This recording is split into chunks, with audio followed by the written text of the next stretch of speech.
दिल्ली के पूर्व deputy CM Manish Sisodia ने जेल से बाहर आने के बाद जबरदस्त धमाका कर दिया है, जिससे आम आदमी पार्टी में ही बड़ी टूट हो सकती है।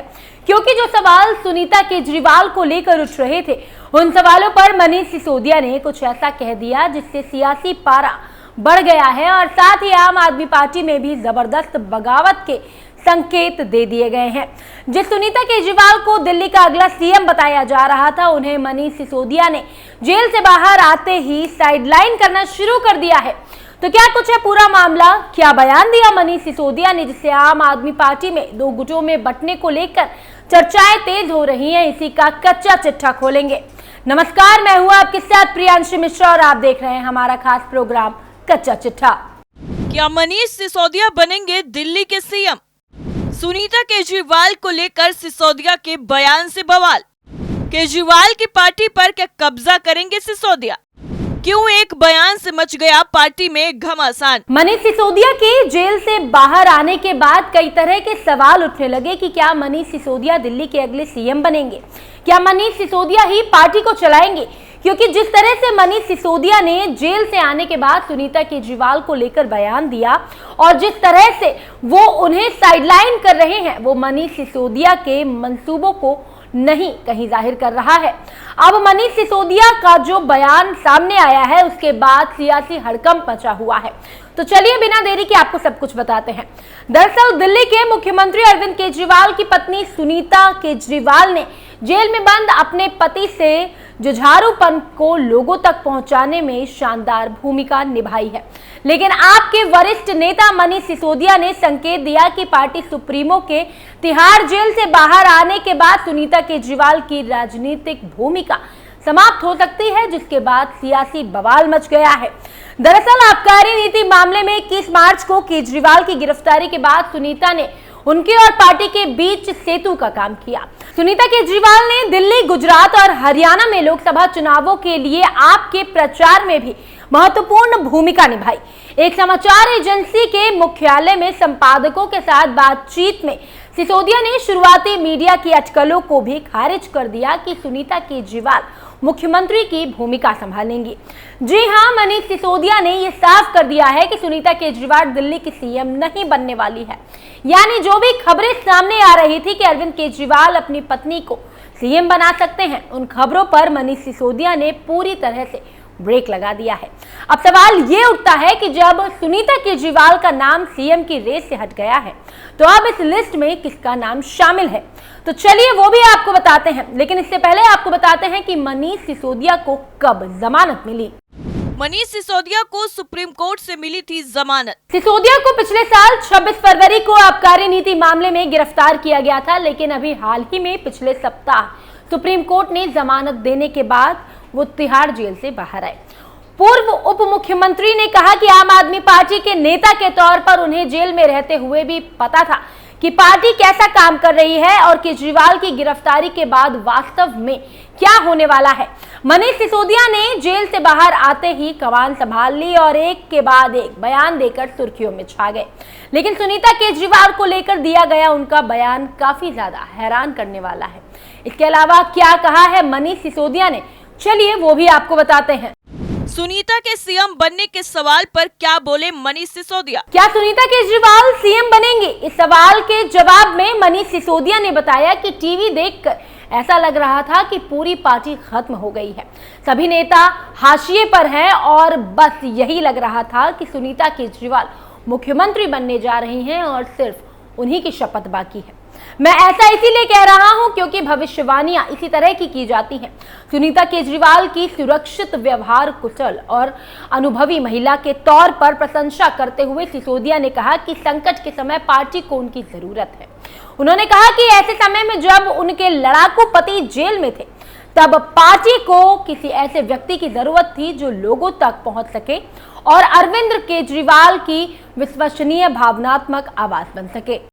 सुनीता केजरीवाल की जमकर की तारीफ। सुनीता केजरीवाल ने मार्च में रामलीला मैदान में विपक्षी गठबंधन इंडिया ब्लॉक की एक रैली को संबोधित किया था। अप्रैल में इंडिया ब्लॉक की न्याय उल गुलान रैली में भाग लेने के लिए वो रांची भी गई थी। उस समय तिहाड़ जेल में बंद सिसोदिया ने कहा कि सुनीता केजरीवाल द्वारा निभाई गई ये भूमिका बहुत बढ़िया थी। टीवी पर उनके भाषण देखकर मुझे बहुत ही अच्छा लगा। अपने जेल में बंद पति की जुझारू भावना को लोगों तक पहुंचाना बहुत बढ़िया तरीके से उन्होंने इस बात की भूमिका निभाई है।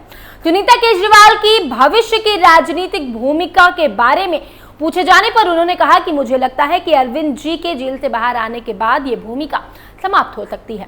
मुझे नहीं लगता कि अब इसके बाद कुछ और है। केजरीवाल के बाद आपके दूसरे नंबर पर काबिल सिसोदिया ने कहा कि वो सुनीता केजरीवाल को बहुत करीब से जानते हैं क्योंकि उनके दोनों परिवार दशकों से साथ में हैं। दिल्ली के मुख्यमंत्री की पत्नी अभी भी साल के अंत में होने वाले हरियाणा विधानसभा चुनावों के लिए आम आदमी पार्टी के प्रचार में सक्रिय रूप से शामिल है। वो पिछले कुछ हफ्तों में नियमित रूप से प्रचार के लिए राज्य में जाती रही हैं। इसके अलावा वो इस सप्ताह की शुरुआत में दिल्ली में आप विधायकों की बैठक में सिसोदिया और अन्य शीर्ष नेताओं के साथ मौजूद थी, जिसमें अगले साल फरवरी में संभावित विधानसभा चुनाव की तैयारियों पर चर्चा की गई थी। क्या फिर से उप मुख्यमंत्री बनेंगे? अरविंद केजरीवाल की अगुवाई वाली दिल्ली सरकार में डिप्टी सीएम रहे मनीष सिसोदिया शराब घोटाले में 17 महीने जेल में बंद रहे। 17 महीने बाद जमानत पर जेल से बाहर आए पूर्व उप मुख्यमंत्री एक्टिव मोड में अब नजर आ रहे हैं। बाहर आते ही सिसोदिया ने आम आदमी पार्टी के बड़े नेताओं के साथ अपने आवास पर बैठक की। सिसोदिया अब दिल्ली की जनता के बीच पहुंचने के लिए पदयात्रा शुरू करने जा रहे हैं।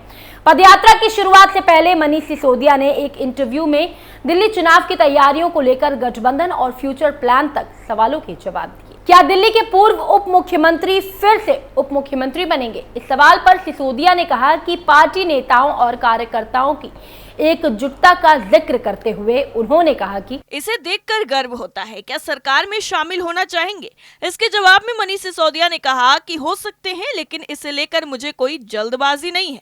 उन्होंने कहा कि मुझे ऐसी कोई जल्दबाजी नहीं है कि अभी बाहर आया हूं, एकदम से सरकार में आऊं। सिसोदिया ने यह भी कहा कि अभी मुझे जल्दबाजी इस बात की है कि जो कार्यकर्ता मुझसे मिलने आ रहे हैं वो सब चाहते हैं कि आज मेरी विधानसभा में आ जाओ, हमारी विधानसभा में लोगों से मिल लो।